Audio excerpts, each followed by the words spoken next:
হে hello everyone, আমি makeup artist Debasmita আর তোমাদের কাছে নিয়ে চলে এসেছি আমার একটা নতুন ইন্টারেস্টিং ভিডিও। আজ আমি পাঞ্জাবির ওপর কলকা ডিজাইন করব। তো আমি একটা সুন্দর রঙের পাঞ্জাবি নিয়ে নিয়েছি, তুলি সেটও নিয়ে নিয়েছি, আর এটা হলো ফেব্রিক অ্যাক্রিলিক কালার। আমি এই কালারটাও নিয়ে নিয়েছি। তো চলো শুরু করি। আমি দেখো শুরু করতে বসে গেছি। আমার যেহেতু প্রথম ক্লিপটা নেওয়া হয়নি, তো তোমাদের কাছে আমি শেয়ারও করতে পারলাম না। তো আমার ওই দিকটা টাচ আপের ব্যাপার ছিল, তাই টাচ আপটা করে নিই, দেন এই সাইডটা আমি শুরু করে দেবো। আর আমার কিছু ব্যস্ততার কারণে আমি তোমাদের কাছে কোনো ভিডিও শেয়ার করতে পারিনি। তো আশা করি এখন থেকে আমি কন্টিনিউ ভিডিওটি করতে পারবো আর তোমাদের সাথে শেয়ারও করব। তো চলো, ওই দিকটা টাচ আপ হয়ে যাওয়ার পর আমি দেন এই দিকটা শুরু করে দিয়েছি।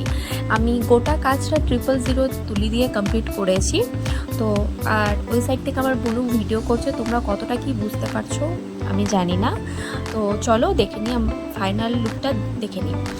আমার প্রায় কমপ্লিট, এই দিকটাও এই ডট ডটগুলো দিলে পরে আমার কমপ্লিট হয়ে যাবে। তো তোমরা পাঞ্জাবির ফাইনাল লুকটা দেখে নাও। এটা হচ্ছে আমার পাঞ্জাবির ফাইনাল লুক। যদি তোমাদের ভালো লাগে থাকে তাহলে অবশ্যই কমেন্ট করে জানিও। আর তোমরা যদি চাও এরকম কাস্টমাইজ অর্ডার করবে তো আমাকে কন্ট্যাক্ট করতে পারো, আমার কন্ট্যাক্ট নাম্বার দেওয়া থাকলো। তো দেখে নাও। আর যদি ভিডিওটি ভালো লেগে থাকে তাহলে অবশ্যই like, comment, share and subscribe করে দিও। টাটা।